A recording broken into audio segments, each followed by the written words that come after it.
Hello and welcome everyone to this new tutorial episode about Reactive Form and how to use Reactive Form within an Angular application. So Reactive Form is a great tool to help developers to build forms, conditional forms, complicated forms like nested forms. It makes developers' life really easy because it have a set of tools to validate and to have conditions on the forms. So we have set up and created a new Angular application in which I have only one component, that is create a contact component. And as you can see, there is only a basic HTML here, create a contact form, and the form will sit here at this level. And I have the TS file of that component that is still empty, and I'll start building the form right now. So first we need to inject some tools, or we can start immediately by creating the form using the form group. So in order to do so, I will start with the constructor, and within the constructor I will start creating my form, or I can always call init form, and I'll create that method right now. So I'll just say this, and then I hover here, say quick action, and it will help me to declare the method. So the method is declared here, and I'll start building the form here. So first I need to declare a property that is my form or contact form of type form group. So this is my contact form that will have all the fields I need to create a contact, and I'll use this to build a new form. So in order to do so, to do that, we need to use new form group, and within that we need to have the fields that we need for our contact. So I'll start with first name, and I will declare it as form control. So it's a class that the Reactive Form will give us access to instantiate. So by default it's empty, and I'd like to have the validator to be required.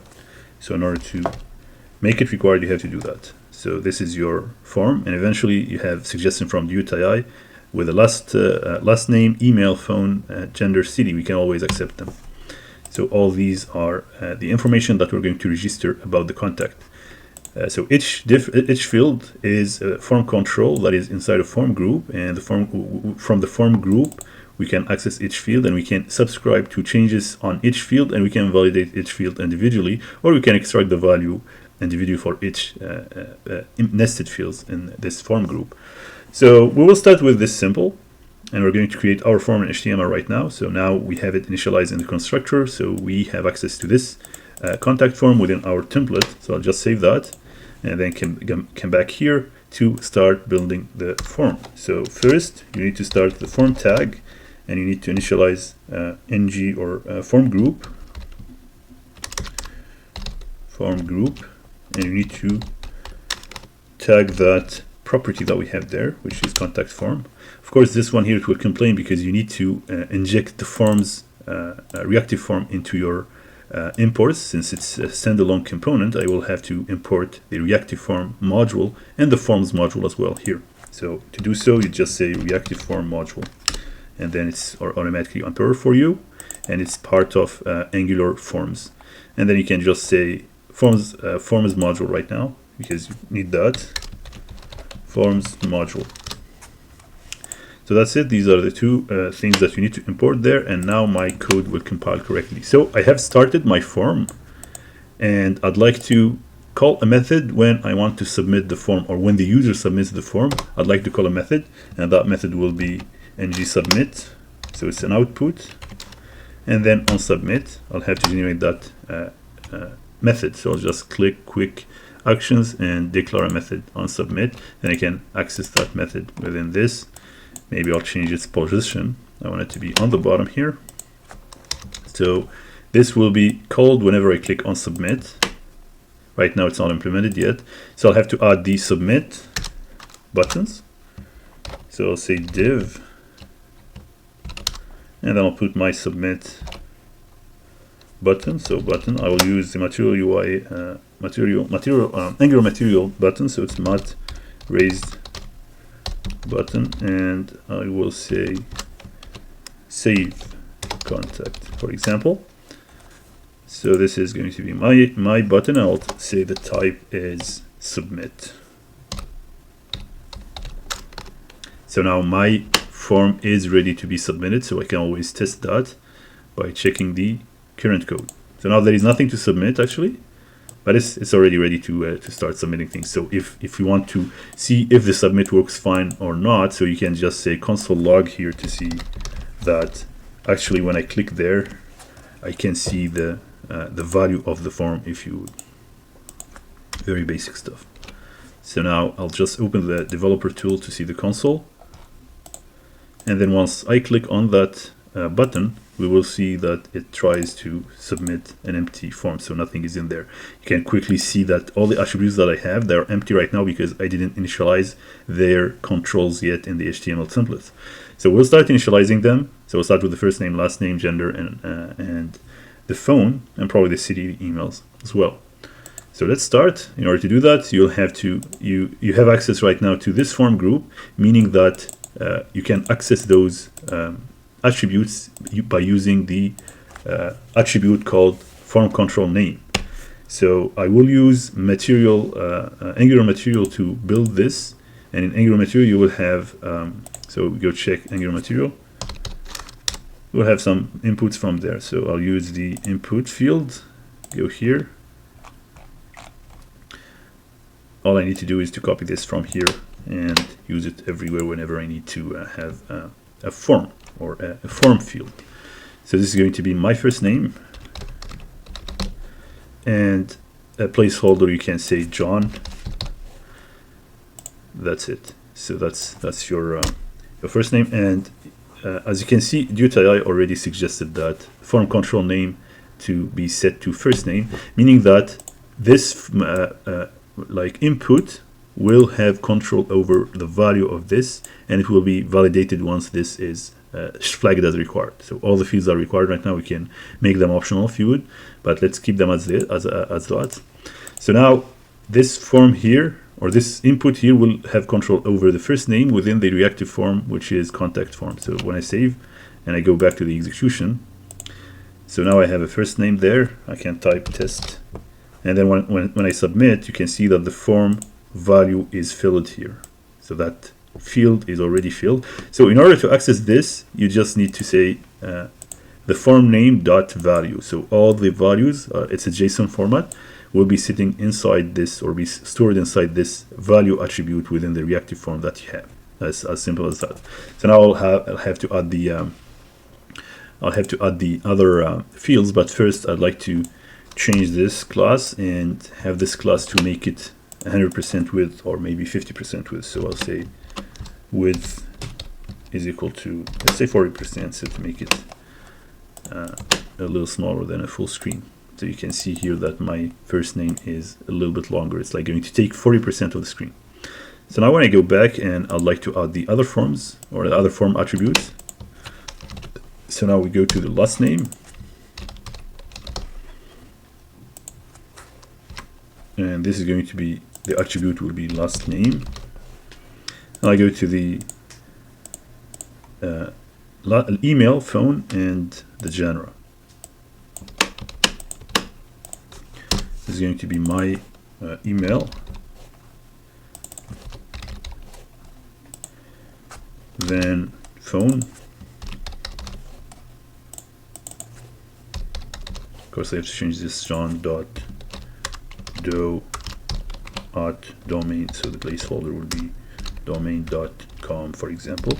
This is going to be my phone number, 888-123-4567. And the placeholder for the last name would be my last name, or the fake last name that I have. So right now I have all those attributes. I can always check the form. So as you can see here, they are there. I can always add some spaces, so that makes it a little easier to see. So I'll just say dbr, and I'll add it here as well in between. So let's see right now, let's see it in one line, each one of them.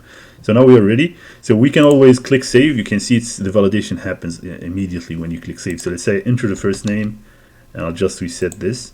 And when I enter only the first name, you will see that the others are validated. So meaning that these are required. Once I remove the required field from any of them, so I'll just remove it from the last name, you will see that it's not going to be validated anymore.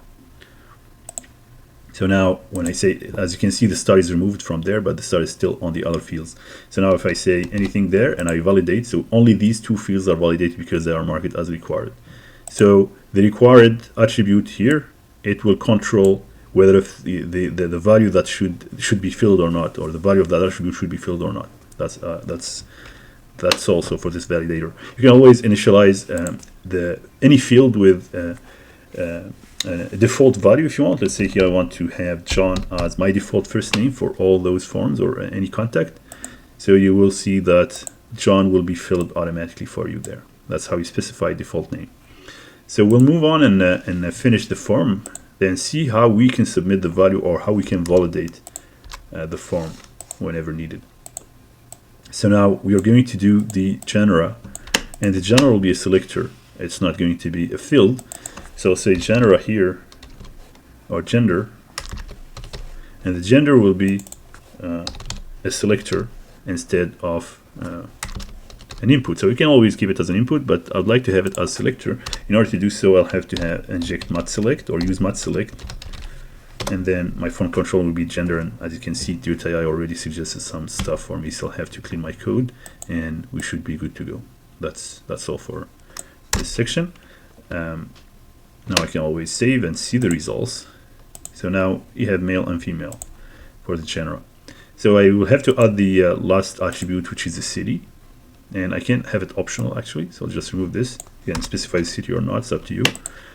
So I'll say it's just a field, a regular field that we have here, and that's my city name. Then here I said city. It's non-capital. And this one here is going to be whatever city, so I would say New York, for example. So now you would see that I have a complete form, and when I submit, it will try to validate, and you can see the value here, it's still empty. It's only the value that we have initialized initially, which is John, the first name. Now when I fill all the inputs, I would say test. My email is john@domain.com. My phone is whatever, 18887 whatever, and I'll have to do it this way. Now genera is a female or male. Then the city, I would say Montreal if you want. Save contact, you will see all the information here. You can see these are the information that I have sent. So now you can send them to the API whenever you're ready. So now we can check or see whether the form is valid or not. So there is an attribute for that, and it's called valid. So I will add it here just for the sake of simplicity. Form is valid, and we'll see it true or false. So I'll use the JSON pipe to see if it's true false instead of just 0, 1 or any other value. So here it's going to say I need to have the common module to be added here so that I can use those pre-built pipes.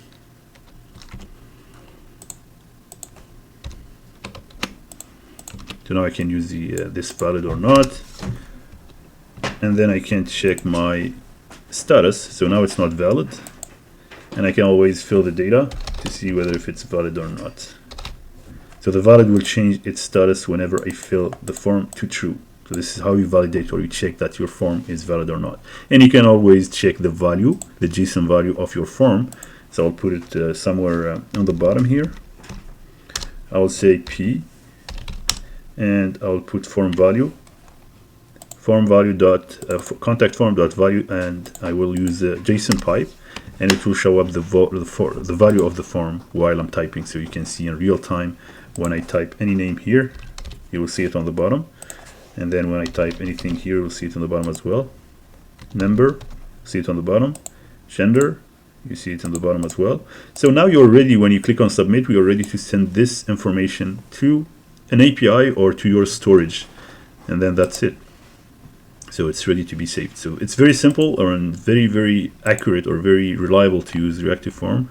And it's require minimum setup from the TS file and from your code here. And you can start or do any kind of conditions you have in your form.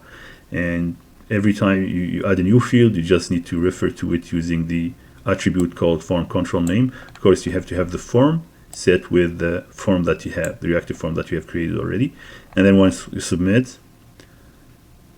do submit, it will call that method that you have initialized here, and that is on submit. And on submit, you can do whatever you want with the data that is going to be your value or your form value here. So you can always create the reset. So I will go and create on reset, and the reset will just reset the form. This is already there. So this is how to reset your form, and then we can add a button to reset the form, just like we do regularly. So button type is equal to reset.